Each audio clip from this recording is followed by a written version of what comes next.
Recording a band onto an album is an art form of its own, and producer Scott Burns has definitely struck that brush numerous times with Florida death metal, thrash metal. So if you don't know Scott Burns, then you probably shouldn't be listening to this podcast, because this is the Into the Darkness interview series where we go deep into conversation. So hey, if this video is too much for you, then I want to remind you that you can go to reapermetalproductions.com and you can get the audio version as well as all the music that's there, and then head over to redefiningdarknessrecords.com where my host, Thomas here, has plenty of music for you to check out as well.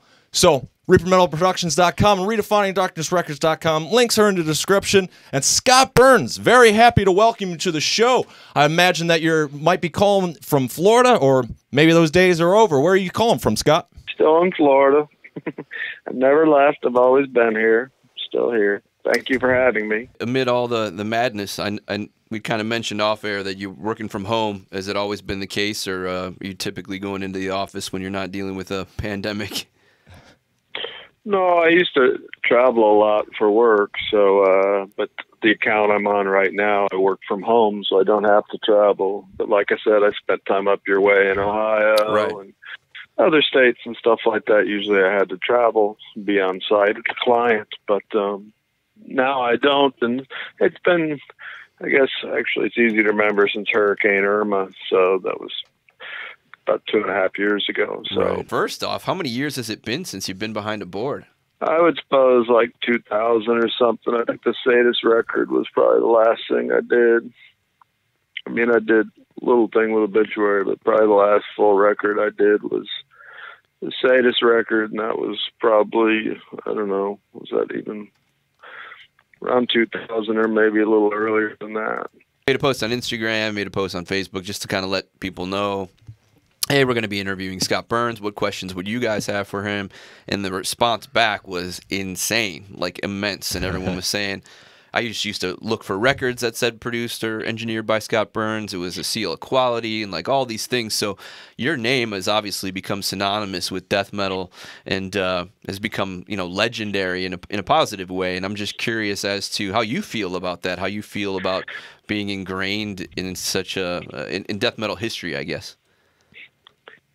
Well, I love those guys. You know, I mean, if you don't know, I listened to metal and rock when I was a lot younger at the time, and I got really attracted to, and I liked a lot of punk rock and stuff like that, and even the new wave, you know, Subhumans, Crass, Bauhaus, Susie and the Banshees, anything back, Sex Pistols. So when, you know, and just, I mean, anyway, so that's how I started, was just friends of mine had a band and I did live sound for them, and then they won some little battle of the bands. We went to some junkie studio and I was hooked on it because, you know, live sound was fun, but, you know, you always had a hard time, you know, where the venue was and right. Your PA, you never could make things sound good, and the studio was a little more refined. And so I used to just start off just recording. I'd pay bands to let me pay half their studio time to record, and that's how I found Morrisound, because it was the only real good studio in there. And so Jim and Rick and Tom and Jim Morris and Rick Miller, they're the owners. And then, you know, so I would pay so I couldn't fuck things up too bad. You know, they'd make sure I didn't fuck things up, and the band would get something decent, and I'd learn and have fun. And so eventually I just got a job as an assistant. And, you know, like I said, I just liked, and then, you know, I guess Dan Johnson, he had Par Records. And at the time he had a band called Avatar, which probably all know became Sabotage. And then he was doing other bands. He had a Canadian band called Damage, just like an Iron Maiden band. And they were good. And, you know, and Crimson Glory from Sarasota down our way, which is like, you know, Queensryche type band.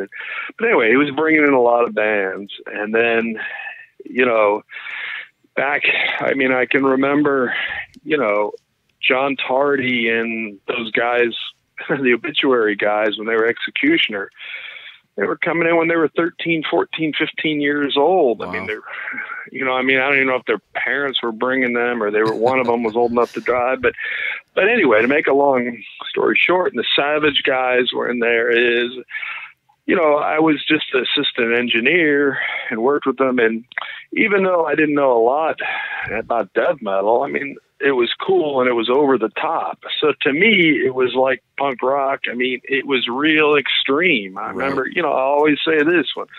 First time I heard John Tardy sing, I was like, wow, this guy's the craziest guy I've ever heard. I mean, he makes the punk guys, you know, and I would do sound for Savage and those guys and Executioner. And, you know, Chuck came in, he did Leprosy with Dan, and the Whiplash guys came down. There was just, you know, obviously, you know, it's well known. It was a lot of it was tied to Roadrunner and to Metal Blade and some Earache. But I just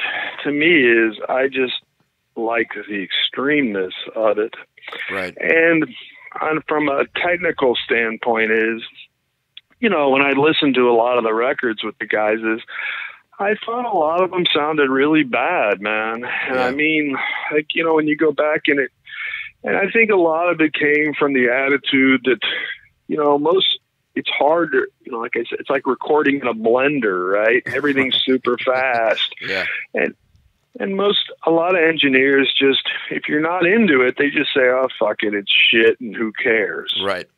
In my opinion. I mean, I'm not trying to paint with a broad brush, but I just met a lot of guys. And so anyway, I mean, back to the thing is, I'm real proud because listen, you know, it's nice to think that people think I did a great job. I'm just lucky I work with great bands, right? I mean, those bands, listen, I haven't done the first question you asked me, Thomas, you know, I haven't done anything in a long time. Those guys are still kicking. Look at Cannibal Corpse. Look at Obituary. They got death reunions with all the guys playing. I mean, the Cynic guys are back. I mean, Atheist plays around. And I mean, they're good bands because they were good bands. And I was very lucky to be a part of it. And I'd like to think, I helped it. But at the same time, it was a lot of good bands, and it was great to be a part of that scene because it was a lot of fun, and it was, you know, it was crazy. I mean, the Deicide guys, I mean, Glen and stuff. I mean, you know, they were all but it was a great time, you know. I mean, and I mean, you know, Deicide, they were Amon, you know, before and stuff, and I mean, you know, Nocturnus. I mean, they were all, you know, I never worked with them, but the Morbid Angel guys, I mean, they made great music and the band anyway, but it was just it was a lot of fun. And especially if you liked extreme stuff, I mean, it definitely was, you know? Right. You know, you bring up Deicide, though, then, because that would have been like the heyday of when Glen was kind of, I guess, notorious for what people, you know, have kind of known him to be, and maybe shocked even, because we even did an interview with him here on the channel, and a lot of people are like, wow, Glen's actually nicer than I thought he was. And so maybe back in those days when it's the early, you know, the stuff that brought him to maybe be the not so nice that people maybe thought he was there any of that going on in the studio? Like, was he harder to work with, or... Was he the fun-loving guy that we know now? No, Glen's all right. But I'll tell you a funny story, and this is not in the studio, but Mike Browning, I believe, he did a concert. He set up a show somewhere, and it was Nocturnus, I think Morbid, and opening was Amon. And I say this kind of funny because, you know, you guys say, oh, people like your stuff. Well, at the time, so Deicide probably was, I mean, the Amon, the Deicide came a little later than like the Atheist, Obituary and stuff, like, you know, not a whole lot later, but maybe they start, you know, but their record deal was maybe a year or two later. So anyway, Browning had set up this show, I believe, and it was in some guy's warehouse, barn or whatever, and it was strange because it was elevated about 6-8 feet off the ground to the stage, and it wasn't really a stage, but it was just how it was set up. But the bands were playing, so they were pretty high, about eye level. So here comes, you know, hadn't really heard much of Deicide, but here come the Amon guys, and you know, they got all their motocross gear with spikes, studs, spikes through, you know, glued into them. And he's got statues of the Virgin Mary and all these artifacts. And so they start off playing, and I was doing sound for the guys, everybody that night. And here comes Glenn, and he says, "Hey, this sounds like shit, asshole," and he's yelling at me over the PA, you know? And I was like, wow, who's this guy, right? I mean, he's busting my balls in front of everybody, but it was awesome. And then to go on, and what a great night it was, is he started Glenn started smashing these, and you couldn't make this up. This is like a Quentin Tarantino movie. He started smashing these, statues, and they were full of like pig's blood and stuff. So all the blood and all was dripping. And then the guy that owned the place, he had some like pit bulls or some dogs, and they were lapping this stuff up.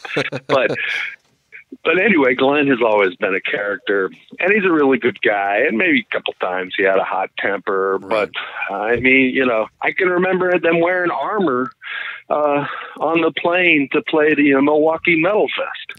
Right, you know, right. That's awesome. You know, and old ladies at the airport laughing, you know, but anyway, looking at him scared, but no, I mean, he's all right. He's a good guy. So yeah, we had a good time with him. You yeah. know, he's obviously in a very different place now, but you know, he always had that bad reputation of kind of being a dick to people or fans and this and that. But he was really fantastic. So some of it might be also mistaken of character too. You know, you don't get to be with them for hours of a day to know maybe something that might be. Yeah, it feels like shit in a van, and you're asking him all these questions. Totally. Right? Yeah. But you know, you can't name yourself Deicide and be too nice all the time. Right? That's kind of what I thought too. Yeah. What would you want from a band called Deicide? Exactly. That's right. So Scott, I had a question for you. You know, through watching countless videos and reading through some books that had been written kind of about death metal in that time, and interviews with Jim and yourself and whatnot, it'd come to note that you were obviously doing a lot of this work for small budgets, and some of that was just due to maybe the labels were smaller at the time. Obviously, the bands were new, the style was new, so there wasn't a lot of money being thrown around. But over time, as you had even mentioned on some interviews, a lot of this started making money, and these bands started selling 40 plus and 100 plus thousand records. So was there ever a time that those $5,000, $10,000 budgets, you started opting for producer or engineer credits? Did that ever become a thing for you or an option for you?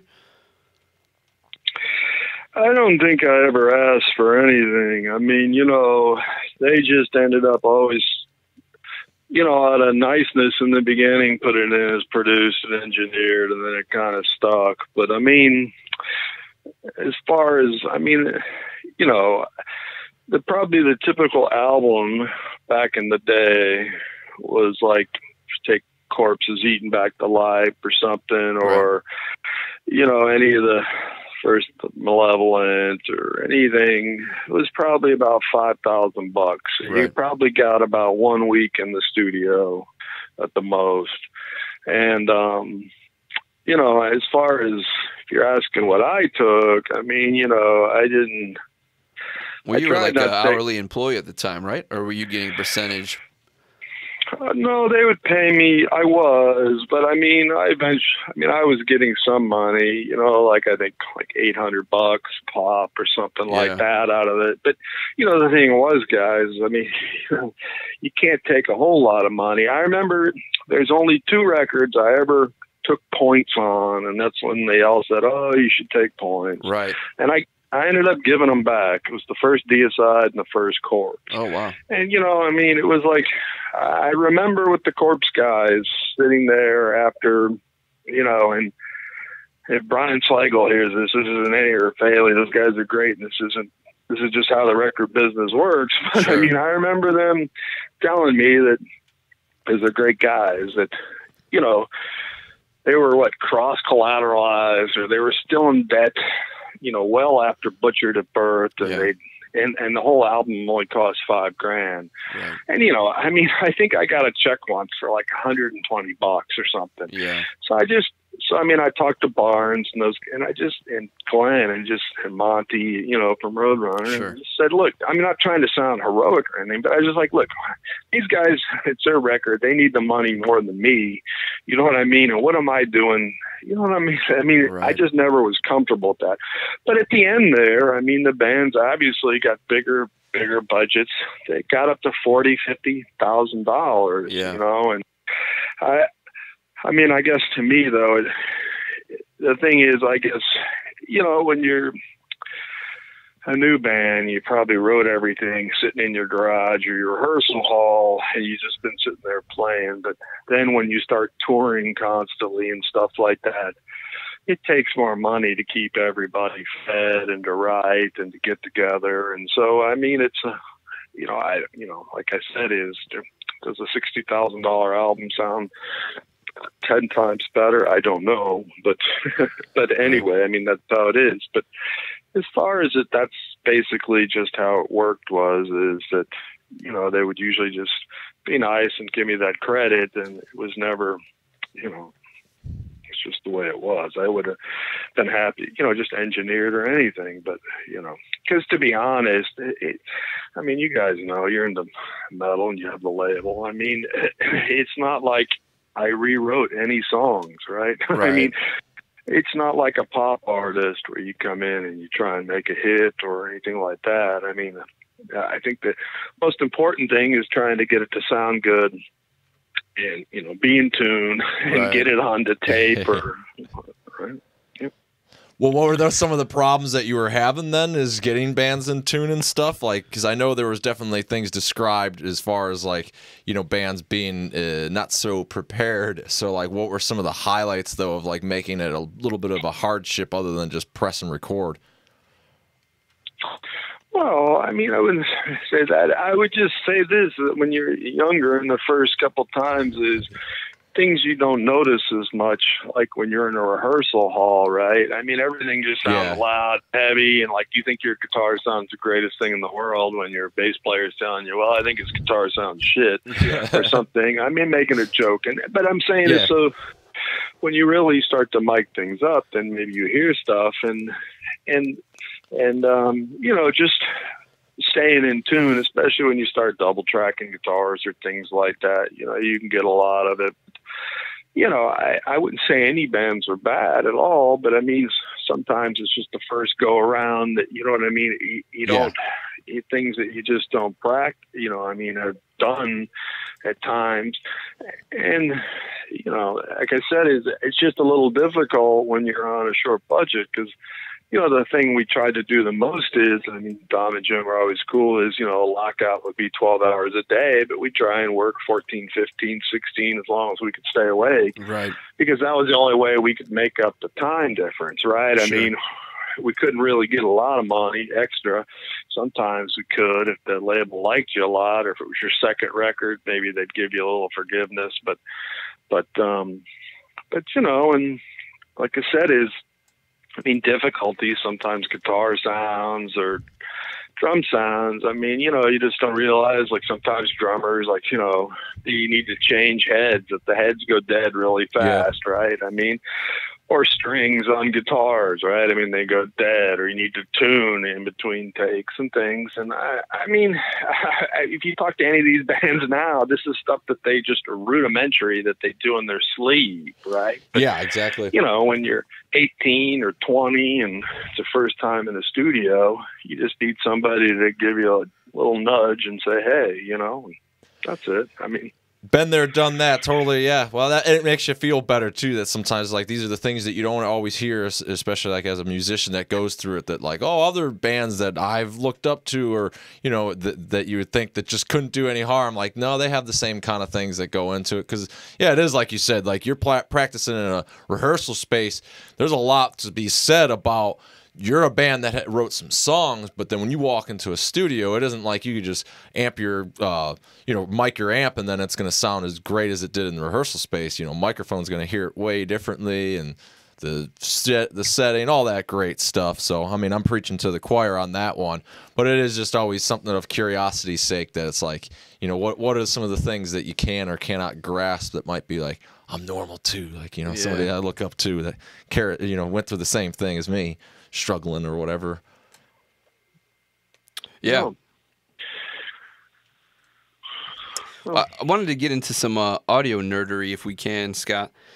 I'd like to read an excerpt actually from Extremely Restrained. It was a book that Jason Netherton of Misery Index, used to be in Dying Fetus, kind of compiled from multiple interviews, and he had interviewed Jim Morris, and he had kind of started talking about kind of the triggered samples and how you guys were doing that. So I kind of want to read like a paragraph and just have you kind of respond to it and maybe elaborate on some of it, because this is something, you know, me and Reaper actually being, I wouldn't say professional engineers, but we've done some engineering in our day and have been doing it, you know, paid, right. But maybe not any like super formal training. And it's obviously a lot different than it used to be. But even when I was in high school, I had it was my dream was I was interning at a recording studio in the area, and you know, kind of learning to patch all the old school ways and that kind of stuff. And then everything was changing rapidly as I was getting into my 20s, so it was just kind of keeping up with the technology at that point. But this is of deep interest to me personally, and I know Reaper as well, and I'm sure a lot of people listening. So let me read this through, and then you know, kind of get your take on it. But I can't even imagine triggering samples when you're on tape. I mean, it's a pain in the ass in Pro Tools and editing and sound replacing that way. So I'd love to get your take. But let me read through some of this, and it's only about 2 paragraphs, and then kind of get your take on some of this. So this is from Jim from Extremely Retained. Some drummers would come into the studio and able to perform their own songs. They were playing like half a song and they couldn't play anymore. They were playing just beyond their level of competence.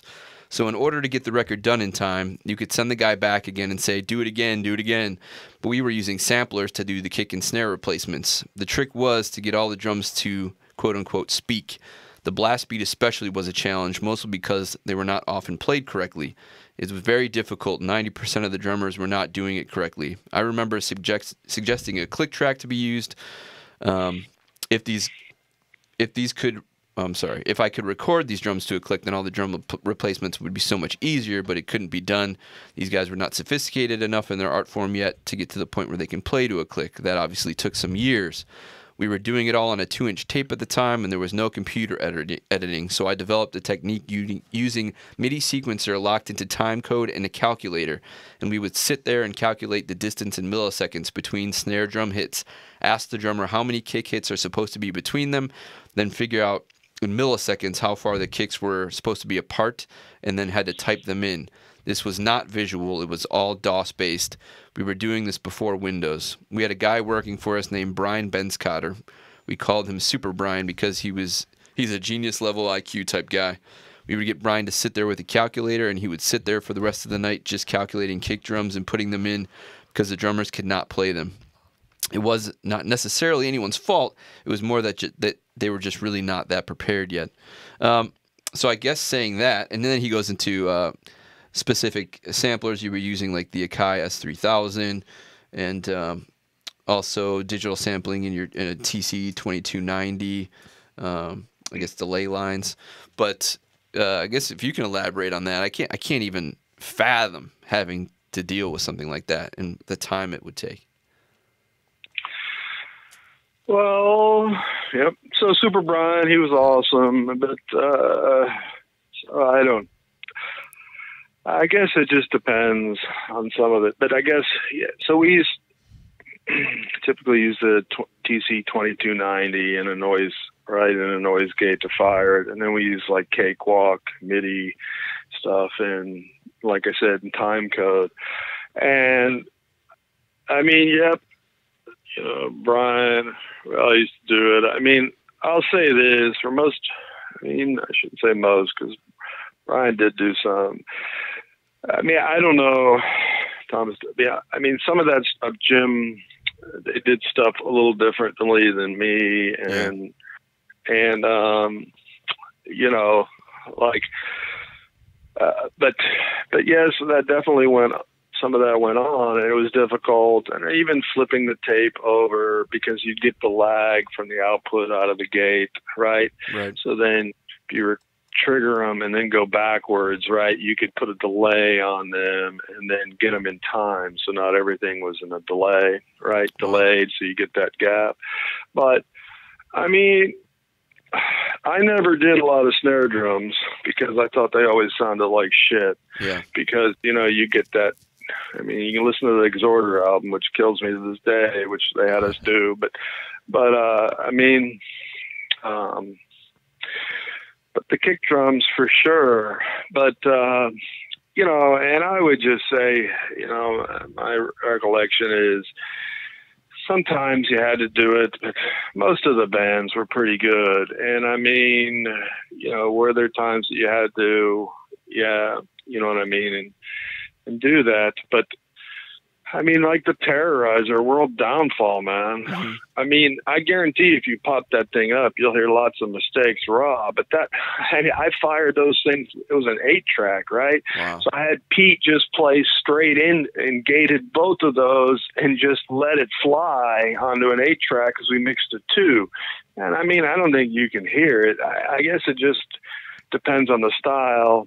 And if Jim's saying that too, remember, he probably did a lot more straight up rock bands, right, I mean, or metal bands and stuff. So I mean, you know, but definitely with getting the time and trying to figure that out in between, you know, I think it's much easier nowadays. From a friend of mine, you know, still works with those guys, Mark Prater. And I mean, I don't know but he works with the Obituary. Yeah, sounds familiar. Yeah, but anyway, you know, back in the day, yeah, there wasn't a lot of, you know, at Cakewalk and stuff like that, and using time code and, like I said, the 2290s. But you know, it was, you know, time. It took time and things like that. That's absolutely true. But I mean, I guess for me, the biggest thing though was the double bass, right? Because that was the whole thing. I mean, even, you know, once again, not to say, but like some of the early albums, you know, stuff, you know, like even the early Slayer, Dark Angel, or you know, the Celtic Frost and stuff. I mean, you could always feel the bass, but there was always drums. But to me, they were a little boomy, especially because our stuff was faster. It was nice to hear the, you know, the attack, click, yeah, and to hear the attack and all that. But, right, you know, but that definitely, I mean, you know, what Jim was saying is true. I mean, he was there, but I never messed with snare drums quite as much because the press rolls, you just get, like I said, is, you know, it's like that first Dream Theater album. You know what I mean? When you hear some of them press rolls that he does, I mean, it's just, you know, it's all triggered. And, yeah, you know, my stuff, like I said, like you listen to that Exhorter, it gets crazy at times. But anyway, but the bass drums for sure, it was nice to be able to hear that if you could, you know what I mean? Well, it almost seems like maybe because a lot of that's like a statement that we kind of know but it almost seems like it was a time of innovation, right? Or at least that's the way that I guess as a fan it's almost discussed, like, is this album triggered or not? And sometimes, like, you know, you find out deep dark secrets that, like, holy shit, I never would have guessed, because, you know, usually that's what at least I feel, that it's like it's usually pretty obvious when you can cite a you know, trigger, drum samples, machine, or yeah, you know, samples of any, yeah, both are really of the same. And so I guess that's more of what I wonder is, like, was it kind of like, you know, you're at a point in time where this technology may or may not exist, and you're sitting in there, you know, got a session going. It's just like, all right, man, like, we got to get these drums done. I got this thing called, like, maybe it wasn't even called triggering, you know what I mean? Where it's like, you know, like, you're going into, everybody swear, like, it's getting heated, and it's just like, you know, you're kind of sitting there like, what do we do to finish this session? It's like, boom, you know what? I got this thing. you could utilize this thing called MIDI. What's his name? That did the math equations, can kind of figure it out, because that's really what it is. Even in a Pro Tools, when you can literally look at it, there's still math and stuff involved. It isn't like everybody thinks it's just so easy. Like you got to know what you're doing. There's a visual though. Which is nice. There's a visual. It's only nice though. It ain't gonna. It's nice. It doesn't make it any much more. Doing the work. Yes. So you really kind of got to know times and all that stuff. So I guess that's more of my question. Was it something more where you're up against a wall that you had to bust out like this new and improved technology and then kind of sort of innovate it? No, but like I said, it's been a long time. But I'll say a couple of other differences. All the good drummers were good, and I didn't. Not to say I don't care about click tracks, because it makes life easier. Yeah. But I never really gave a shit about click tracks, because I mean it's extreme music, man. Yeah, I mean, right. and there's no doubt that everything to a click track is better because of all the things Jim said. I don't doubt that, but I'm just saying that really wasn't ever so much a real thing is. But I'll say this for the drummers that were good. We could go through them all. They were a lot easier to do. It's only the bad drummers that you had the problem with, right? And so that's a whole nother topic. But in general, I'll say this. I'm not saying that because they were the bands I recorded. But all the big bands, most of those guys were pretty damn good. And like I said, that was the other thing for me that was back in the day was, we all wanted to hear what the guy played. We wanted to hear if he cheated during the blast. We wanted to see if he really did it. Right. I mean, it was more of a man-up thing, right? A code among everybody, like, man, that guy really does blast. When you hear Pete blast, or when you hear, Buzz from Cannibal Corpse do the bomb blast, or Smitty from Suffocation. I mean, you pick any of them, right? You really wanted to hear how. I mean, that's the thing is with the clarity of the recording was, it wasn't so much, it was so you could get it up front, and plus, I guess it does. You get a little of the ambience out of there, but the thing was, it was all important. You got to remember, man, that. Back in the day, everybody lived around this. I mean, Florida was, even though it's a long state, right? The Lauderdale, Malevolent, Cynic, those guys used to drive up, hang out. Everybody knew everybody. Everybody watched everybody. Everybody talked shit about everybody. Right. Everybody said who's good and who's bad, right? Yeah. So, like I said, sometimes you did it to help out certain bands or whatever to make the record sound better. But the triggering thing to me was just so you could really get them in your face. Get the clarity, right. And like I said, so once again but Super Brian was awesome. And listen, Jim and Tom, they were way ahead of the times doing the DC, the 2290s. I mean, they started that when they were doing a lot of slow metal, like I said. The Sabotage stuff, the Crimson Glory, things like that. You know what I mean? And it, but at the time it really did make, it gave it a nice bottom where it sounded, you know what I mean? I would say this today. When I listen to stuff on Liquid Metal on that, right, on Sirius, right? You help me out here, whatever. But I listen to these recordings and I think, my God, man, they're the best sounding things I've ever heard in my life. I don't know how they can ever do it nowadays. No, because you don't hear. To me, it almost gets to the point where it sounds unnatural. Exactly. Because, because there's no cymbals, right? It's like, how the hell do you get rid of, like, I'll say this, like, you go to Beneath the Remains, you can bitch about the, it's a great album, but is it really raw? Maybe there's too much hi-hat and stuff. But back in the day, unless, I never, how do you get rid of all this stuff? But nowadays, I guess, they're obviously much better engineers than I ever was. But when you listen to stuff, it sounds so perfect and it's heavy as hell. It almost sounds too perfect to me. Right. And it sounds incredible. I sit there and I amaze myself all the time. And I say, God, man, my stuff sounds horrible compared to these guys.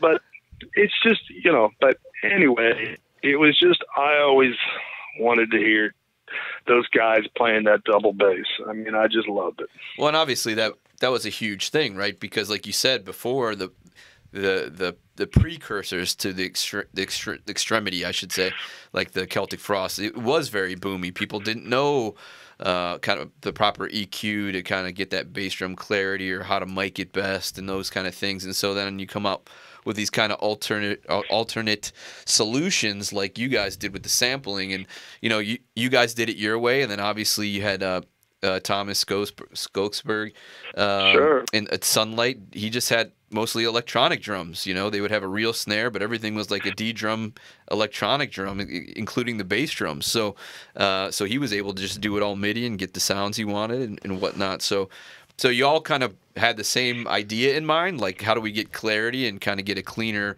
recording out of it, so you can actually hear what these guys are doing at the speeds they're doing it. So it's kind of unique to see the different tools used. Well, you know, it's funny because you're saying, yeah, you all had this or that. Because I've always, you know, tried to explain why. I've tried to explain triggering to somebody that doesn't understand recording, and I would actually like to see if I'm full of shit or not through you, Scott, by running that, like, where it was like, it was not so much all the time because a drummer needed a performance boost. I mean, that could be an essence of it, but it also could be, you know, you're at a time where it's tape. It's harder to, you know, you do or don't have visuals. It's just a different time to work in something where you got this thing death metal. You got a guy growling, so he's bassy. Everything's on 10. Yeah, everything's on 10, but everything's on 10 in the same frequency departments. Right. So they want kick drums. They want to hear it, and the drummer might be freaking awesome at it, but it's like, dude, that's not cutting through because this guy's got a low voice, he's got a low guitar, he's got a low bass. You're all on top of each it's other. all on top of each other. We need something to stand out. And that's where a lot of that attack and stuff goes in there, and that's where sometimes I wonder and think that the appropriate thing is not because this drummer sucks, he needs a trigger and cheats. It's just there because this sample is cleaner, it's going to cut through better. Because maybe it's there to even complement the organic drum. So I don't know. Is there stuff like that too, where it's like, you know, I guess my question is, was there more of a conscious effort that here we are with this new music death metal that's very, very bassy, that maybe a lot of the triggering was more so cutting through than it was helping a bad performance? No, I mean, I think in the beginning, listen, just the you know, the triggering for me was you could really get those bass drums clicky, and you could get them up in your face without getting like all the super click ambience with the drum and all that, you know what I mean? And you could make the bass drum sound however you wanted. Right. But I mean, yes, does it help in bad performances? But I say this, it was always a method of last resort. If you ask me, it's the last thing I ever wanted to do was burn. I mean, listen, you had to have a big budget to do that. That goes back to the whole other thing is, right? I mean, you're talking about paying somebody, you know what I mean, going into the other studio, like Brian or somebody triggers all the drums. It's the last thing you want to do and I mean, because I really don't, I think we're not spending too much time on it, but once again, it was a lot to do with the sound because, in other words, we always. I mean, look at Metallica. I mean, it's well known that Lars used to chop tape, and he used to do hundreds of tapes, editing stuff, right? I mean, where you can cut right on a snare drum, and you can't tell. You can take the first half. I mean, so a lot of that stuff has been going on forever, but I just liked the sound of it personally, and like I said, I never did toms. I rarely did snares. And I mean, I guess just listen, Thomas over in Sweden. I mean, listen, the Entombed album, right? Entombed album, I think he did. Those are incredible, right? But I will just say this, looking back on it. If I told Steve Asheem to play a drum pad, he'd punch me in the face. He'd just tell me I'm full of shit. And I'm not saying that that's the right approach, but I'm just saying is that really wasn't ever an option. Right. I never even thought of that till you said that. Because, I mean, I can even remember trying to tell guys like to put smaller hi-hats so they splashed us less. And they just tell me to go fuck. They tell me to go fuck myself. Right? I mean, 9 out of 10 times. And I mean, listen, I'll go back to the whole thing is, it's bad music for bad people, or it sounds bad, right? I mean, that's what we like, the extremeness of it, right? Yeah. We don't want it to sound like, you know, but at the same time is you want it to sound like you paid, in my always opinion was, you wanted to make it sound like someone paid money for it, right? But at the same time is, right, it's not supposed to sound all clean and all that. I mean, like I said, some of the new records today, I mean, they sound amazing, but I would never... Maybe I can't do it, and maybe that's why I say it.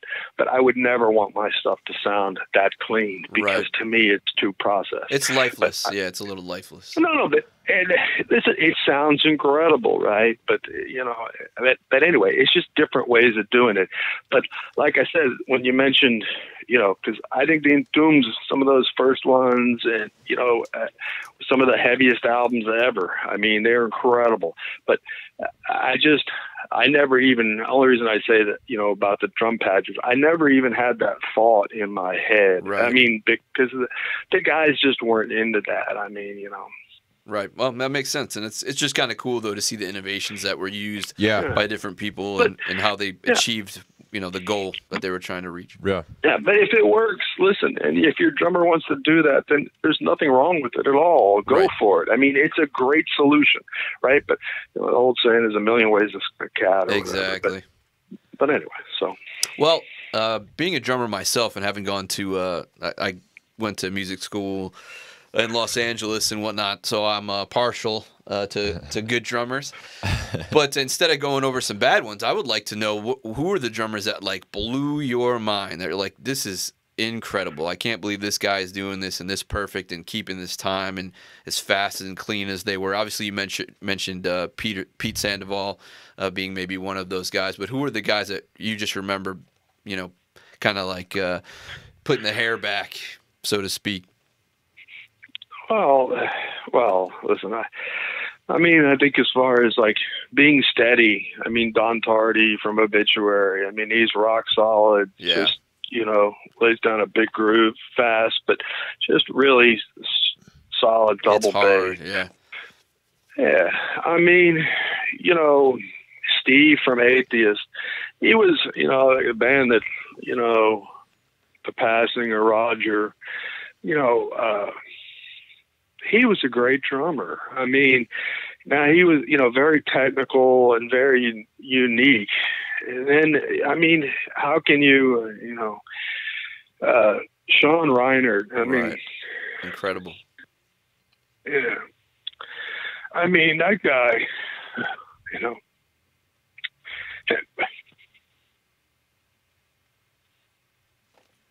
Anyway, he was great. And so. Yeah, but, it's sad to hear his passing for sure. Yeah, but you know, Pete from Morbid, I mean, he was incredible. You know, Alex from Malevolent, Alex from Marquez. Malevolent, Alejandro, come on, he's out of control. He was great. Yeah, you know, like I said, Smitty and Buzz from Cannibal Corpse. You know, they had the bomb blast. I mean, they were great. I mean, but. You know, Sean Reinert, if you had to pick a guy that you could say could play anything, I mean, he was probably technically, you know, more further along than anybody. I mean, and at such a young age at the time, and still just so incredible. You know, and Igor, listen, from Sepultura, he was killer. You know what I mean? Right. He had a definitely unique style with more of the Brazilian tribal and stuff. But you know, I guess, you know, mention who's good, but I'll just say this, right? To me, it never really mattered if you could play fast or if you could play slow, but if you sounded good doing it, right? you know, I mean, let's go look at Terry Butler, right? I mean, that guy's like rock steady. Right. You know, he's the opposite of Steve DiGiorgio. Right. Right. But they're both killer. They're both just different, right? But the thing is that, I mean, I'd say this to anybody listening that really is trying to, you know, get anything out of this is if you have a band, write something good that you can play. Right? Don't try. I mean, if you can't play super fast, then go back and practice till you can play super fast. Sure. Because, I mean, there are a lot of great slow bands. Trouble, right? Yeah. Black Sabbath. I mean, Obituary. I mean, whatever. I'm just saying is, you know, that was the biggest thing probably back in the day when you going back to your thing of fixing drums and stuff like that was, you know, the tendency was to blast, to be the fastest, to do that. And some guys could do it better than others, and some guys needed help. Right. And I would just say this, no matter what genre of music you're in, just know your limitations and do it, and, you know, keep practicing. Right. Well, thanks, Scott.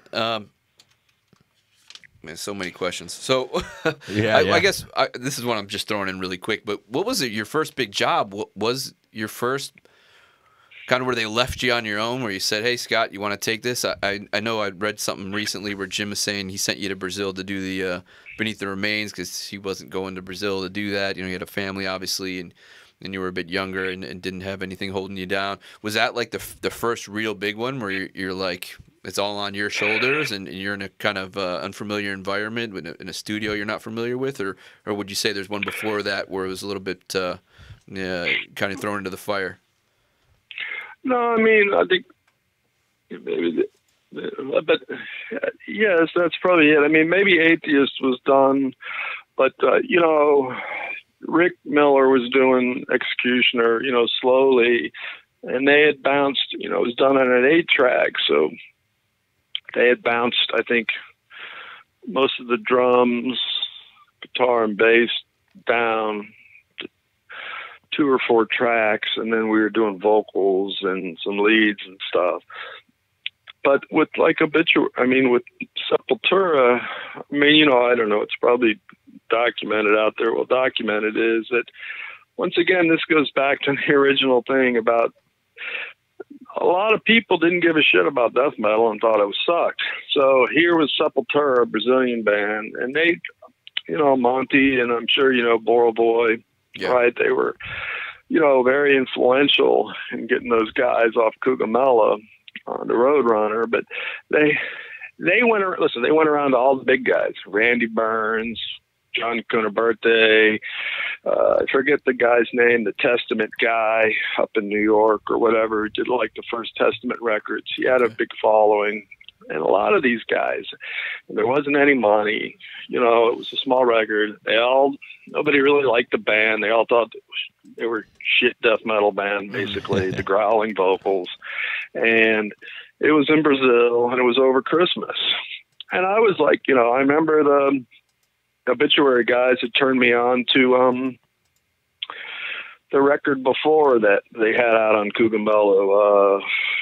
I forget, but the one before Beneath the Remains. And I was like, these guys are cool. And I was like, I've never been to Brazil. I'm young. I ain't got a family. And hell, it'll be a lot of fun, right? And so, yeah, I mean, that was it. You know what I mean? And they really, I mean, I was the engineer of last resort, to be honest with you, right? I mean, they couldn't find really anybody. And, you know, the Whiplash guys had said I was cool, and you know, everybody. So they were like, you know, as our president would say, what the hell do you have to lose? Right? So, you know, so I went down there, and it was it was awesome. And, you know, they were cool guys, and it was a good time, and it came out pretty good, I hope. And, you know, and it was nice, but it was a little different, you know what I mean, going down there. So yeah, I bet. And did you have an assistant there to kind of help you through? And well, they had. So we were recording in a place called Nas Nuvens, which is, I guess it means in the clouds, but it's he's a famous, you know, Brazilian samba or something, Gilberto Gil, and he's been. I mean, he's an old guy. I don't know if he's still even alive, but I mean, you know, for classical Brazilian samba music or something, whatever. So Okay. we would record at night, and there really wasn't, I mean, they had a guy there, but the biggest thing I needed was a translator. So Right. one of Sepultura, one of their buddies translated, helped translate, because that was probably one of the hardest things. You know, I've said before, is it like, you know, if we're talking, it's easy to say, you know, are you hungry, or I got to go to the bathroom, or I want to drink. I mean, Right. everybody can get that, but through translation, right? I mean, you can flip that. But, you know, if you're trying to talk about like a snare drum sound, or, you know, a tom sound or something, it's a little harder. Tough, I mean, yeah. and so that's harder to abstract concepts like that, or harder. But anyway, so, but, you know, and that was it. And that probably was one of the bigger ones, you know, I mean, obviously in the beginning. And I mean, you know, look how big they became. And like I said, it goes back to my point is, if you go back to those days, right? I mean, bands like Anthrax, I mean, Slayer was always big, but Metallica, but the thrash bands, you know, were more in vogue, and the death metal stuff was kind of like the Black Sheep or the whatever, right? I mean, I think at the time most people thought it was a passing phase, that, like, you know, so, but I mean, look at Sepultura. I mean, you know, they're a big band, right? When it broke you as well. I think after people heard that record, that's when a lot of stuff started coming your way. I think so, because I mean, be honest with, I mean, bands, I mean, the way, from my experience, the way it works is bands either want to hire you because the record label tells you got to hire this guy, or you recorded their favorite record. Right. So, I mean, it's like, if you dug the Sepultura record, or you dug the Obituary or whatever, then, you know, then you probably liked it, or the label said, hey, you know, we want you to use this guy. And, you know, we did. The Morrisound did pick up quite a big reputation. I mean, at the end, there was kind of a backlash against it, you know, because everything they say sounds the same. But at the time you know, it was a very popular place, you know. Was that something like, so when you're going through this and establishing, you know, maybe even some techniques, though, did you, because you said, like you said, picking up on that note of it's sounding the same or something, I do feel that there is kind of a almost a more sound quality no matter who the producer was. So if you listen to like Iced Earth, or if you listen to Obituary, or, you know, Execution or whatever, like it's definitely, yeah, you can tell it's a more sound quality. But then obviously the producer or the engineer will change that. I'm sure that gives it a different tone. Character, yeah. So when it comes to that whole sound the same thing, is like there's so much that could be said about that though too, because it could be the board, you know, a lot of this, you know, obviously you're using the same rooms and equipment and all that, and that's where your sound's largely going to come from. So, but like, were there any kind of templates though established though that you can fast pass certain things? I mean, I don't know about, I mean, well, I'd say templates, like, you know, you always start and you record the drums first, right? And then you scratch guitars and bass, and then overlay guitars, right? And then, you know, in between, fix some kick drums, or, you know, redo the bass, or, you know, redo the rhythm guitars, like I said, and then leads. So, I mean, that itself usually is a template. I mean, it's just rock and roll metal, right? So, I mean, you're limited in your, I mean, I'll be perfectly honest with you. I get the whole argument that everything sounded the same eventually, but at the same time is the genre of music is all the same. Well, and that's right? what they Pretty wanted, much. right? That's what they came to you for. Yes. Right. So, but, and at the same, I mean, is, you know, I guess you are using the same outboard effects, same compressors, right? Tape machine, right? Yes, The board. yeah. You had a solid state Logic, and then we had a sound design, you know, in the other room. But so, yeah, I mean, it's very, in the room, I mean, believe it or not, rooms are going to have a good sounder. I mean, I think Morrisound, Tom's room sounded really good. Yeah. And, but at the same time is, I suppose everything can sound samey, and you go about things the same way, even though bands sound different. But, I mean, in fairness, like I said, I'll say this is, you know, there were a glut of bands at Roadrunner, Metal Blade, Earache, everybody signed, right, when it became popular. And so eventually, I mean, like, you know, at the end there, you know, you could say, oh, there's the Morbid Angel riff, you know, there's the Slayer riff, you know, there's the, you know, the Sepultura riff, the Obituary, you know, I mean, you could, a lot of the newer bands that were coming out, right, you could tell who their influences were. Sure. And, you know, and there's nothing wrong with that, but I'm saying is that leads to some sameness. And, you know, absolutely, guys, do we get in the same habit? I think we all are, as Glen Benton would say, creatures of habit. Right. You know, right. But, you know. So like you said, though, what it is. and like you said, you know, it's all rock and roll. We're all just doing this thing. I'm a fan. You know, you're kind of just getting lumped in and you're doing your job and stuff. So, like, what was your reaction that now here you are getting notoriety for really being the guy in charge of the sound? You're getting a gig essentially, and so all of a sudden, then out of nowhere you're hearing from Norway, you know, with Mayhem and, Right. and doing the whole no mosh, no chords No trends, thing. And it's yeah. just kind of like, I would have to imagine from your perspective, there had to at least be somewhat of a like, what the hell does this have to do with me? I'm just Yeah, the guy I'm who doing the fucking job, records right. this.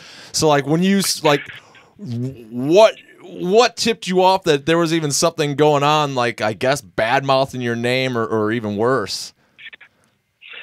Oh, well, I mean, listen, I mean, you know, it becomes quite obvious. I remember, like, when the Suffocation album came out, you know, I forget the guy that wrote it, but, you know, he was good friends with Monty. And, I mean, he just buried me in the band, right, saying, you know, the only reason you can tell their differences in the songs, I think back in the day, was like because there are gaps between them and it just sounds like every other thing, and, you know, things like that. And I mean, I'll say this, right, you know, first you get pissed off, right, and then I mean, it's like, you know, what are you going to do, right? I mean, there's not much you can do about it.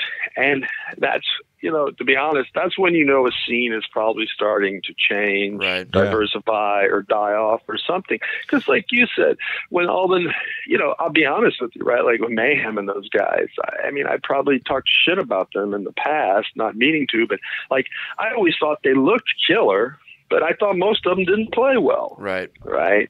So, I mean, and, you know, to all my Norwegian brethren, sorry, but at the time that's back to the playing part. Is like, I thought they looked super evil, super cool with stage presence, but I didn't think they played as good as some of the American bands. And I'm not trying to sound nationalistic, but to me, it was all, like I said, going back to the whole thing, we always were, it was important to play well.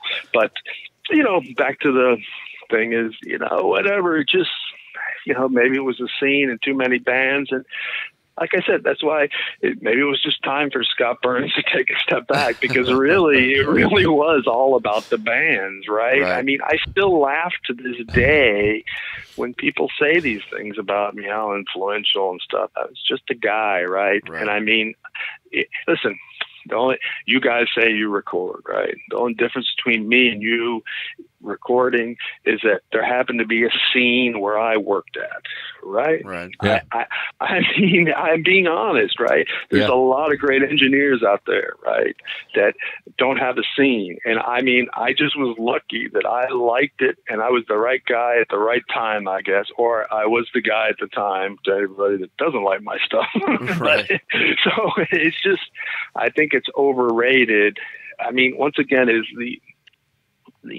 I think it's overrated saying how good somebody is. These bands were good. And hopefully that's the one, you know, another thing I just say to any engineers out there is just be a conduit to the guy that's recording, to the artist, to make him feel comfortable, to make him want to put down, I mean, because it's all art, right? I mean, to put down his music, her music on tape and feel good about it when they walk out the door, right? Don't sit there and have the guy say, you know, the engineer's an asshole, he never listens to me, right? I mean, you know, they're the ones no matter what. I mean, there are things that I regret, you know, like I said, you know, certain things is because these guys are the ones that are going to live with that album for 30, 40 years. Right. I'm done. I mean, to be brutal, I got paid and I left and I tried my best, but you know, they're the ones. Yeah, you that, could walk away from it. Yeah.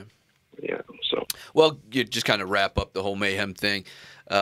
First off, I would say, you know, when you're at the top, being you were at the top at the time, everyone's coming to you for jobs and everything. There's only one place to go when you're on the top, and that's to fall. So, you know, I guess that was bound to happen. It's just funny that it happened to you. Well, why not anybody else at Morrisound? Like, well, it's why is funny it? that, I mean, I guess it's obvious there. He got thrown into it, whereas like he was just doing his job. You know, it wasn't like he's flying some flag, you know, and being this torchbearer. But at the same token, I think you said something really important earlier, Scott. You were saying like the music's extreme, right? It shouldn't necessarily sound good, and that music sounds too good now. And I think that whole black metal thing was exactly that, is that they wanted to say, they were essentially saying that you were doing too good a job. You're doing too good. And that these bass drums shouldn't sound like this, and it should sound more extreme. And they were kind of going back to the whole punk rock attitude, and you know, we want to sound like this. We want to sound like we sound in a practice room, and if we're shitty, well, fine, we're shitty, but you know, it's about attitude and it's about this and that. So it's kind of interesting that you know, they're essentially saying just the same thing you are. It just so happens that you were in a position of, hey, I'm getting paid to make these guys sound good, and so that you can hear what they're playing and everything. So obviously it wasn't thoughtfully related in those ways. You know, obviously it was attacked in different ways, just being, you know, that culmination of everything at the time. But it's just kind of interesting to kind of look back now and look at it that way. I mean, if I can make one last comment now that you mentioned that, sure. Right? Like, I'll give you a, moment of honesty, right? When I did Napalm Death, right, I was excited to do them guys. They were cool, right? And I know they were going more death metal at the time. But, I mean, and he's a great guy, but Mick Harris, he hates that record. He hates the record. And I remember sitting, and just, me saying that my stuff sounds more raw, a lot of people bitched at me and bitched about that album, Harmony Corruption, that said I made Napalm Death sound too clean and too metal. Right. And I can remember, we can go back to Entombed. I can remember sitting in my truck, and Mick Harris hated the record, the mixes. He gave me his Entombed tape, right? Said, this is what I want us to sound like. He didn't like it at all. Wow. Right. And I mean, and listen, I mean, at the time I was like, I thought it sounded good, but whatever. So maybe it wasn't as extreme as Entombed, but they were trying to change and go, whatever. But, how can you argue with Mick? I mean, he's like the godfather of grindcore and stuff like that. But I just mean everybody has a different perspective on things. And I mean, your point was well taken, is that, some people thought my stuff was too clean. Exactly. Right. But so anyway, the beauty of life is that everybody can be different, and there's always a new band that comes out and there's something different, And did any of that, like attack, I guess it is, like, did any of that get like to a point that maybe it was like you were worried about anything? Like, were they, like, you getting letters or anything other than from putting you on the back of a record? Like, that's all I really kind of know about. Like, did they do anything else, or was that about it? No, I mean, no, I don't. I remember, it was a drag because, I mean, it's just part of the territory, but I never asked to be spoken nicely, and I never asked to be attacked, but it wasn't a big deal at the time. I think, it's a lot of bluster. Like, you go back to Glen Benton, right? It's a lot of bluster. You know what I mean? Well, that was what I was going to say. Was it kind of, because it seems like a little bit of, it was more so maybe like, it seemed like it was possible that it had maybe more of like Glen doing stuff, because I know obviously like the Mayhem guys or whatever had, they didn't really like Glen. There's the whole Glen committing suicide 30s thing, and too, like a lot of so a lot of that I think coincides with, I mean, I don't have all the histories and stories straight, and maybe meshing a few things together, and so it just seemed like maybe that could also be. But I, more curiously, behind the scenes, like, was it more than just putting you on the back of a record? Because if it was, like, that almost like highlights how it makes it funnier to me, because it's like, what a cheap shot. Like, what a pussy. Yeah, going after this producer that you're never going to meet, and you're in Norway. It almost kind of plays into some of the narrative of what some people say about Euronymous. Right. But listen, I'll say this in their defense, right? they were a younger generation, and they were trying to do something more extreme than the bands. And that was the harder part, is how are you going to play faster than, say, like Deicide or Morbid Angel or Suffocation? Right. I mean, you can only play humanly so fast. I mean, you can do tricks like, you know, like you're talking about, I don't know, Dying Fetus, Ass Suck, Dying Fetus, or some of the bands that, you know, would speed up stuff. But, you know, but I don't, you know, so in a way it's okay. I mean, like I said, that was their way. And, you know, they were just, I mean, I look at it, they're just revolting against something that they thought, just like when some of the death metal bands thought Metallica was lame, and Slayer used to be heavy. It's just the next step. It's okay. That's totally true. It's just funny that you became the scapegoat rather than a Slayer or a Metallica. It was Scott Burns. It wasn't. It wasn't Obituary. Right. You're so guilty for. I mean, some of it too is like some of the credits that you even look at. Like, you're not always producer, you're not always engineer, you're mixer, you're producer, you're engineer. Like, so it's like, it isn't always you for any of this, but like you said, I think it's exactly what you said. It's basically they're just taking it to the next. What are you going to do next? Right. And that's why I even made that remark, because it does kind of play to a lot of what people said Euronymous is, you know, more so full of shit and just kind of fluffing feathers to make himself. Push the envelope, push. He's more so he was a good pusher. He wasn't exactly the extremist that he made himself out to be. And this might have been that, because when you put it at the end of the day, you put a guy's picture on the back of a record, an American guy from Florida. I'm pretty sure Euronymous was never in Florida, so it's kind of like what a cheap shot. Yeah, just funny, funny looking back. But we got your take on. So funny you brought up Mick Harris on your own, because when I made those posts yesterday, I got a ton of fan question response, and one of the guys was asking, like, dude, you got to ask him about how much trouble you had with Mick Harris. We got to get some stories. So it's kind of cool that you kind of brought that on your own. Was it more of just him complaining about the overall sound, or was he just such an intense character during the recordings that it was causing maybe problems in the studio as well, and just trying to work? Yeah, I mean, I think it's both. I don't think he really liked the direction the band was going in. You know what I mean? I think, you know, I think they wanted him to play more like a death metal drummer, whereas he just wanted to play his style. So that created some friction there.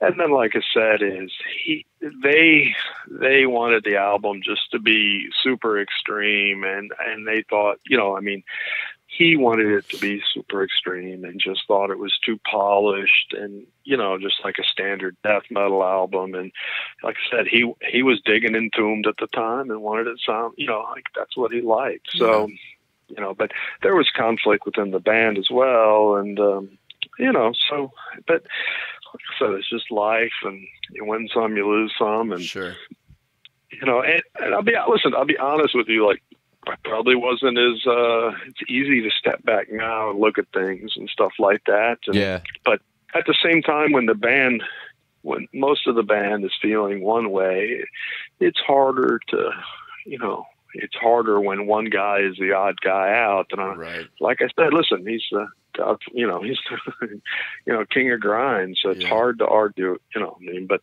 his vision and everybody else's vision at the time was a little different, you know? Well, I love that record, and I'm glad it came out the way it came out. I mean, I wouldn't know any different anyway, but I've always been, that's probably my favorite Napalm, so cheers to you on that one. I do have some other fan questions if we want to kind of stick with the fan questions here for a little bit. Actually, a band on my label, Acurian, who features, it was kind of after your time, but features members of Cryptopsy, Neuraxis, and one of the guys is in Cattle Decapitation now. But he had asked about Legion, about recording that. He said the record just sounded so ferocious. He said, was there any effort to kind of to really bring that out, or was it just kind of organically what happened? No, I think that record is just those crazy technical riffs that they wrote. I mean, it was I mean, the Hoffman brothers just went over the top on, you know, trying to be super tech and, you know, write stuff that, you know, because it's probably a little less catchy than the first one and all that. We actually prefer the first one, me and Reaper. But, there's a lot of people, it's kind of a 50-50 split. We actually did a kind of album battle over the last couple weeks, and pretty much down the middle, people are either saying Legion or self-titled. And again, we like the first one just because I feel like it's more memorable. It's a little more catchy. There's some kind of hooks in there, even though it's death metal. But where I do agree is I do think Legion is more extreme and a little bit more ferocious. Yeah, I mean, listen, there's no doubt. The first one is much more memorable, right? Yeah, you can sing Sacrificial Suicide, I Can't 30 years later, right? Jim Jones, drink. Yeah. I mean, but the Legion, that was, once again, I think the Hoffmans, they definitely wanted to go super technical. I think at the time, people, they were catching some grief maybe, that like some people said they were sloppy live or things like that perhaps, or I don't know. I mean, Steve, I don't say that, but I think, that they definitely went a direction, right? I don't know. So, yeah. But, it's a great album, but it's definitely more technical and probably less memorable than the first one. But I can see, some guys just want pure technical stuff, right? So there's like I said, just depends what side you're on. Sure. There's some good fan questions here, to be honest. So I'm going to kind of read through some of these. If there was to be any band that could convince you to come out of retirement and say, "Hey, Scott, get back behind the board," or at least consult on this, what band would it be for you? So it's not a question of that. It's not, I mean, I talked to the Psychotic Waltz guys about doing something, but it didn't work out, right? It's not that I don't want to do it or don't. It's just, what do I have to offer? I mean, this way is, I'll be honest, I would have to hire an engineer. Because I don't even know how to run. I mean, listen, I'll be honest with you, right? I don't know how to run a Pro Tools rig, right? Yeah. I don't know a lot of the stuff. Now, sure, do I know, I guess, equalizer and a board, mic inputs, line inputs, things like that, compression, yes, microphones. But as far as all the tools that are used today, and, it's a nice thought, but, come on. Like I said, there's a lot of good engineers out there. There's nothing special about me, but thank you very much. Well, you'd be surprised. You get a lot of work. Actually, it was funny. One of the questions I got were like, "Hey, would you work with us?" I was like, I don't know about that. But I thought it was a cool question. What do you got? It is. No, it's nice to say. And listen, it would be fun. Yeah. I have to tell you, many nights over sitting having a vodka thinking it would be a lot of fun. Do I miss it? Every day, right? But at the same time it's just, it's complicated because, anyway. Well, I would say, and you're kind of back to, it's funny because when you started, you had low budgets, and then as the scene grew, obviously those budgets increased, and now you're almost back to where you started. If someone was offering you something, it'd be back to that. Oh, can we give you $5,000 for this record? I mean, the budgets are again small because anyone in their bedroom can record. So the need for those big, large, amazing studios are, obviously it's just a different time. Well, so I'm curious though, when you say like you wouldn't be able to, like you don't know how a Pro Tools rig or something works and all that, like you said you're a computer programmer, so I would imagine that like pick it up pretty quick. You'd pick it up rather quickly and then find out a lot of the stuff are in there.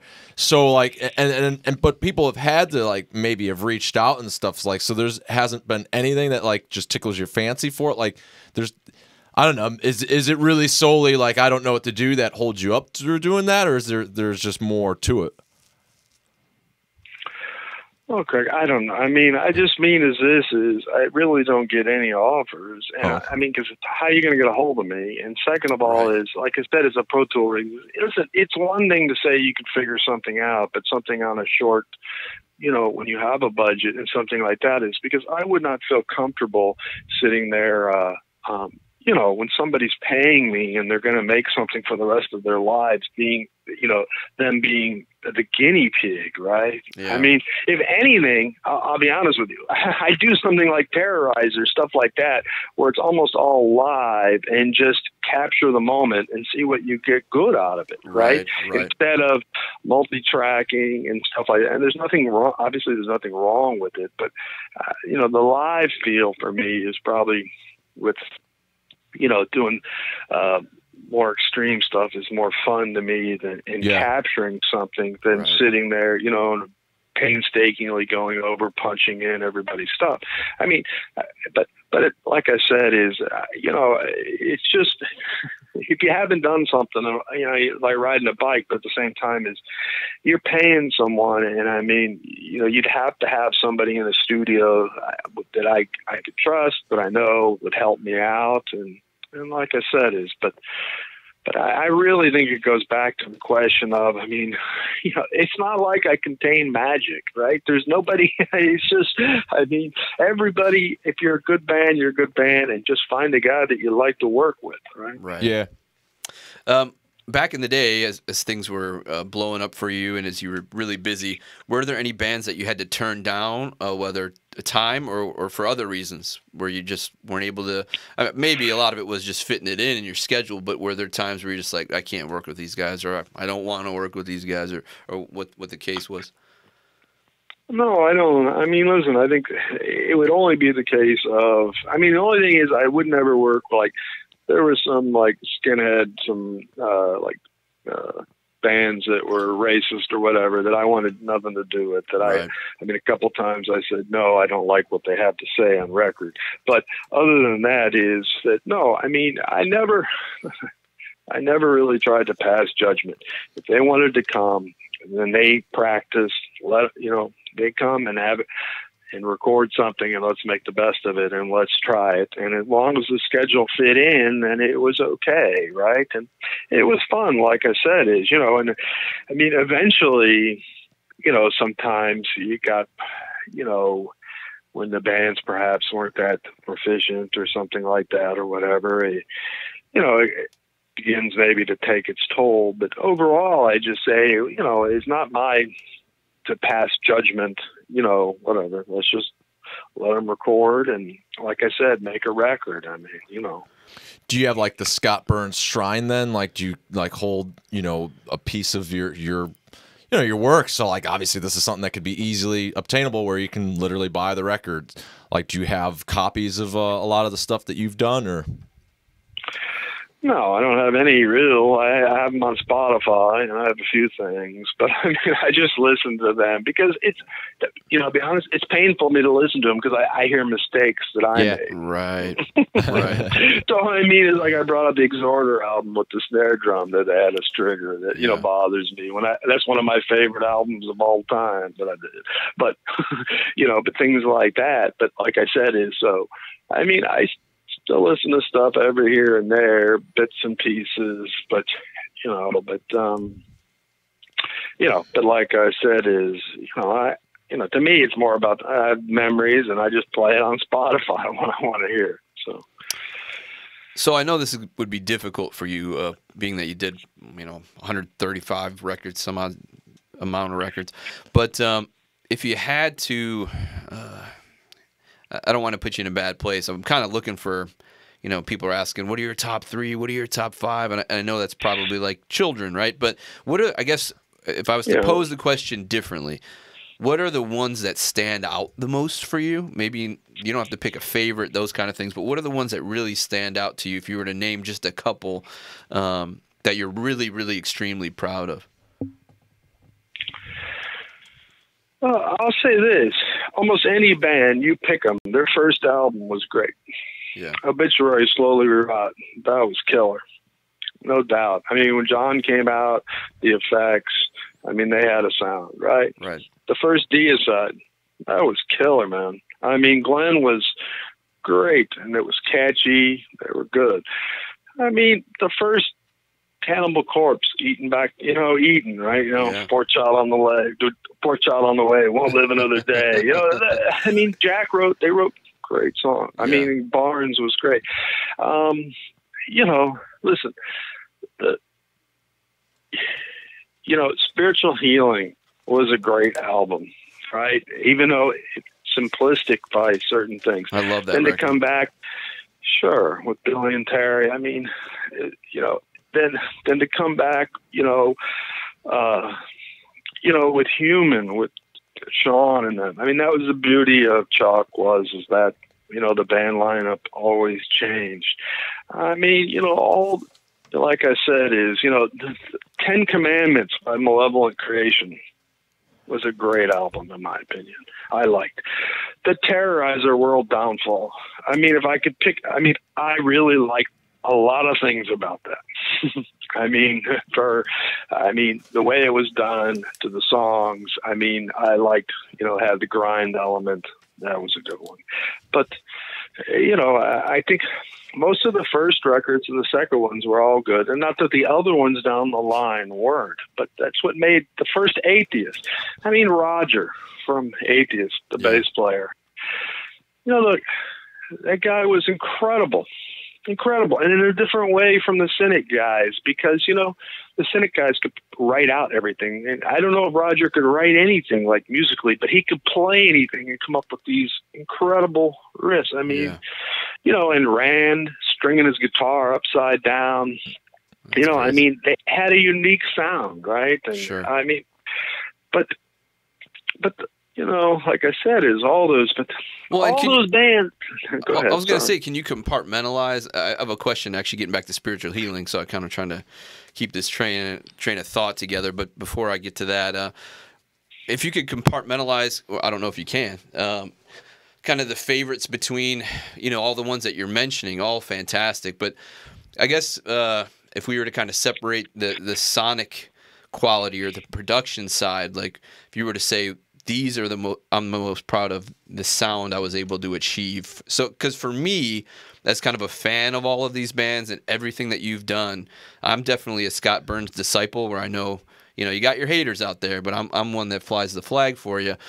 I would say the ones that really strike me as, I was like, holy shit, Scott's really reached a new level here, or at least maybe with the band, obviously, because it takes you and the band to get there, were you know, when I heard, obviously, The Bleeding was a really, really special one for a lot of reasons. The songs were right, the production was right, but the cool part was it was cool to see the band's evolution, and I'd like to think it was cool to see your evolution, and maybe it had to do with you had the opportunity to work with that band multiple albums, and so you were able to kind of not only see them grow and get better, but you were obviously honing your craft. But getting back to kind of my favorite Sonic records would be that Cannibal Corpse, obviously. Actually, the first 6 Feet Under, I really love the drum tones you got. I really think it's got this bombastic quality while sounding natural.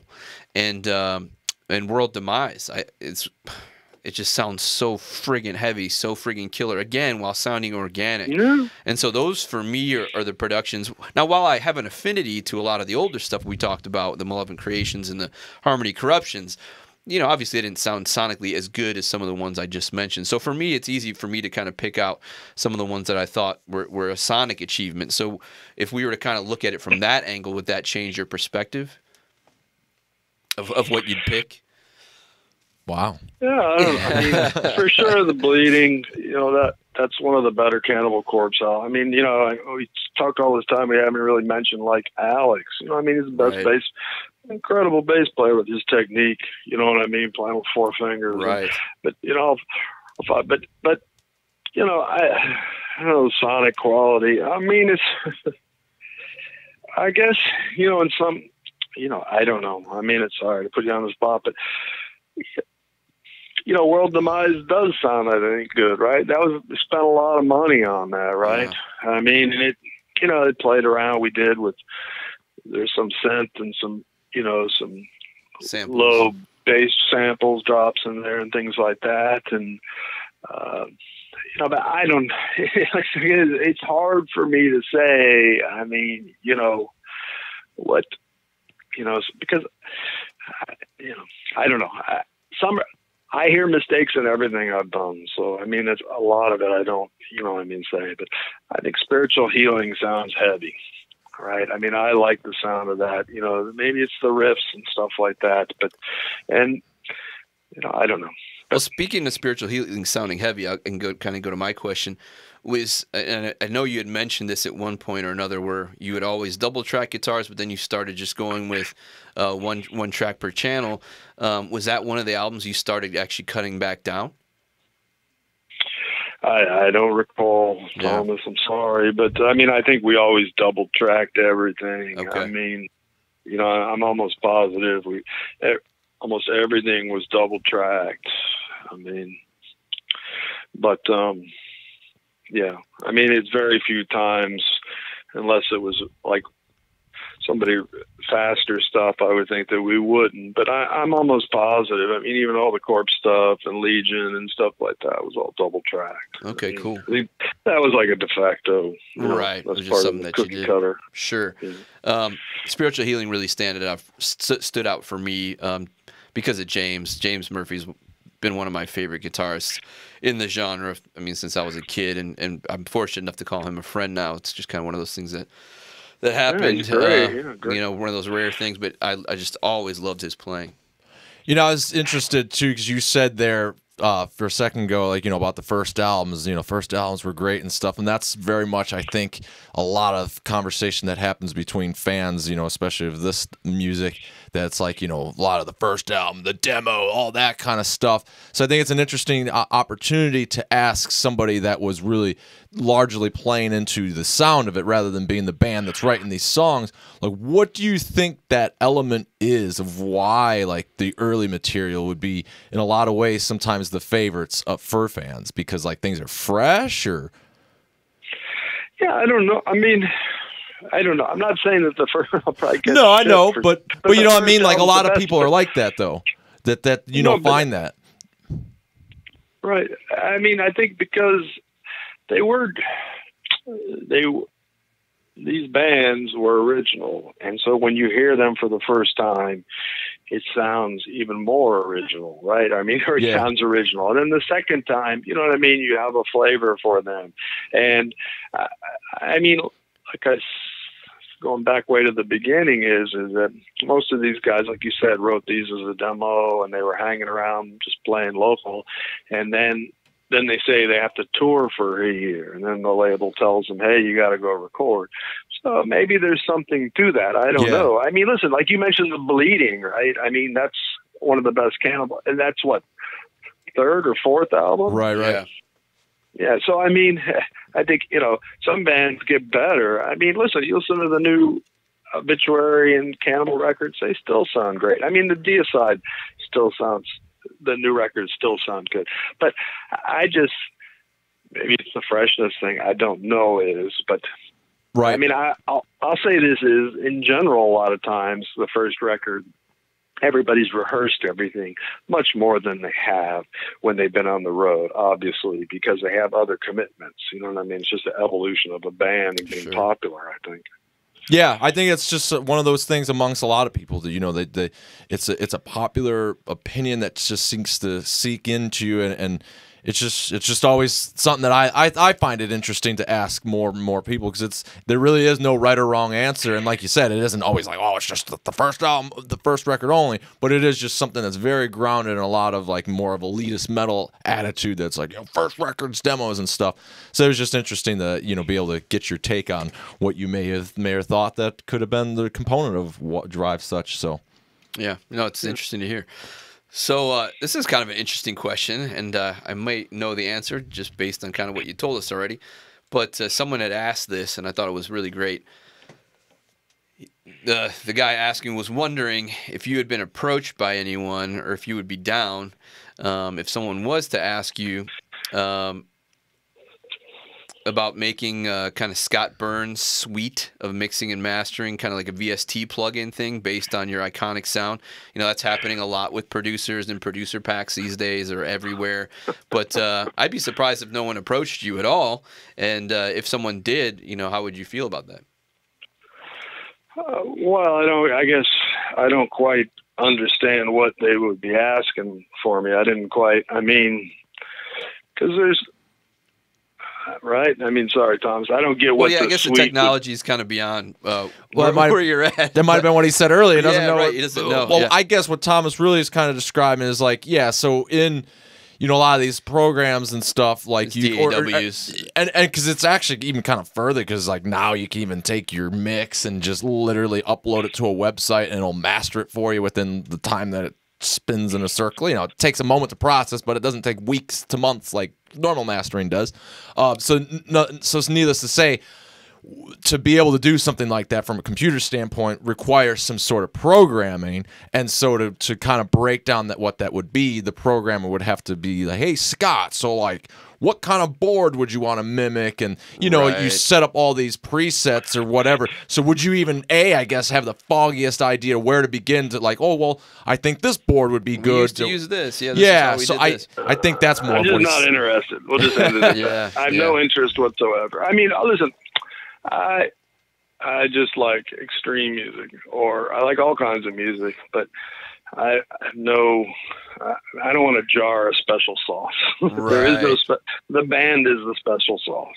So. Well, I think that's important, and when you look at a lot of kind of more popular producers of the day, or at least the last 10, 20 years, you do start to see that that same thing that you know, you maybe got pigeonholed for everything sounding the same, but I really don't think that's true. I think that happened because you did so many friggin' records that, you know, people just kind of lumped it up. But, you know, you look at The Bleeding and you look at Butcher to Birth, those are two very, very different records. And it's capturing a band at two very different times. And I think you expertly captured that band sounding the way they did in that year, at that moment in time. Whereas I think when you talk about these producer packs and these templates, let's say, when you got like a great engineer like Andy Sneap, he's fantastic. He knows his stuff. But at the same time, people would start to argue, you know, I could put on a record now and I could tell you if it's a Sneap, if it was Sneap that mixed and mastered it or whatever, just because it gets in such a kind of formula.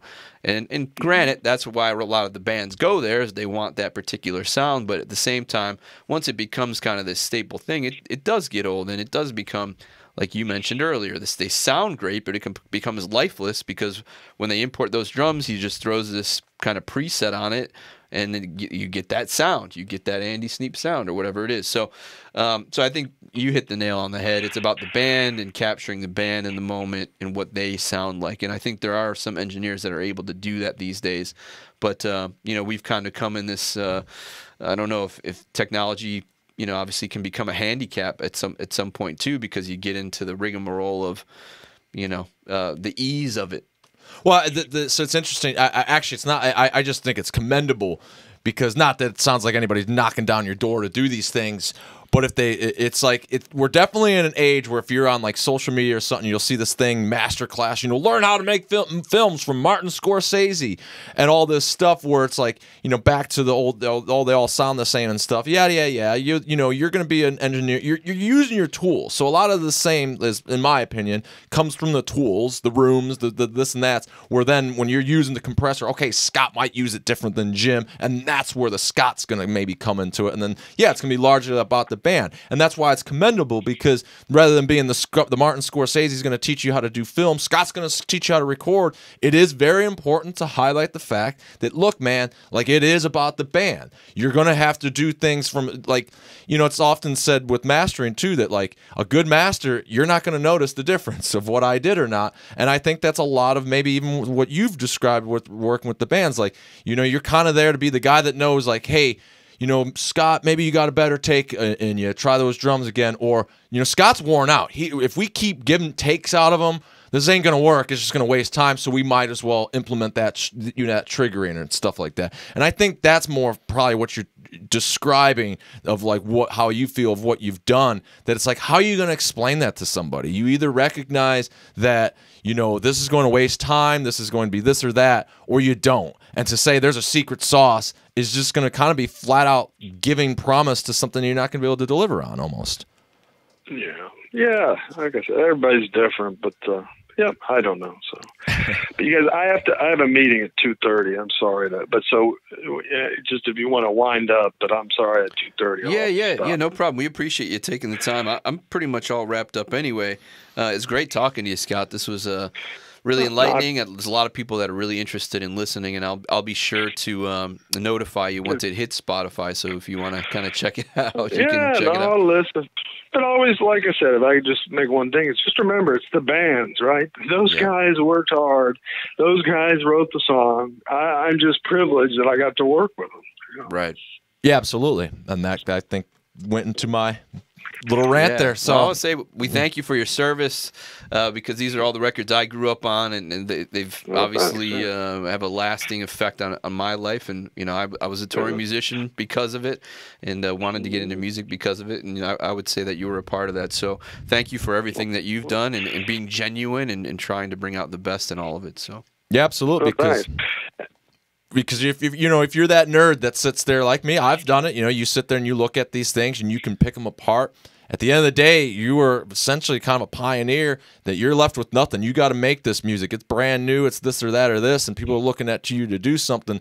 So to be 30 years later and criticize it or whatever and say it sounds the same, it's like that's kind of easier said than done than, you know, basically innovating the thing as it's going. So really, you know, it's definitely just, I don't know. It's awesome to have had this opportunity. I really appreciate you coming on the show, Scott. Well, thanks for having me. And if you ever get down Tampa way, call me and we'll have a beer or burger or whatever. Will do. We appreciate it. If you end up in Columbus again, let me know and we'll meet you down. I will. I will. I always wanted to go to the Jake when I was in Columbus because I'm a big baseball fan, or go see the Browns, but I never could make it work. So, up in Cleveland. Yeah, it's still a good 2-hour drive between it. But, yeah. I'd be happy to meet you down there. So yeah, I'll be in the car too. If they just got to stop this Corona shit, and we can all get on that. Yeah, exactly. So. We'll have a vodka and a beer. So. There you go. Works Sounds for good. me. I mean, what more do you have to say? Scott Burns, and this is the Into the Darkness podcast, and we got totally down and nerdy, right, Tommy? I mean, yeah, it's funny because when we went into this, there's so many questions I had, and I have this whole book filled up, and I'm looking at comments people left, you know, when I had posted on social media. We got through, I would say 99% of them where it's kind of perfect timing. We wrapped up. I'm sure we could have gotten into more nerdery or more funny stories. I guess that was the one thing I was going to start asking them was about particular bands and, you know, can you recite a story? But he kind of did that already within the podcast. So, yeah, great guy, nice guy, and cool to get his perspective on everything. Right. And you know, I think it came up there where it was blatantly obvious sometimes for some of these questions, and I'm kind of surprised more people don't just stop and say this and stuff. It's like, look, dude, you're asking me to remember something from 30 fucking years ago. Like, I don't know. And so for anybody that might like, why didn't you ask him about this? Like, you could kind of tell that, you know, there are certain things that it's like, dude, I don't remember. Right. So, you know, you go with the flow of that. But yeah, wow. So to ever had that opportunity, though, that's really fucking cool. So Into the Darkness podcast interview series. That's what we do. We get down and nerdy. So if you like this, definitely check out everything else that's here on the Reaper Metal Productions channel, but more Into the Darkness if that's only your flavor. And hey, if you're just like, holy shit, that was a long video, there was a lot to watch, but man, if you could do this audio form next time, we got you covered because this is a podcast, and sure, there's an audio version. ReaperMetalProductions.com. And don't forget about Redefining Darkness Records, and all that is in the description of this video, so you have no excuses to check it out and subscribe, like, all that bullshit that you love to hear about. You shouldn't have to hear about it, a reminder, but you got one. So do it. And when you do, that means we can talk to you next time.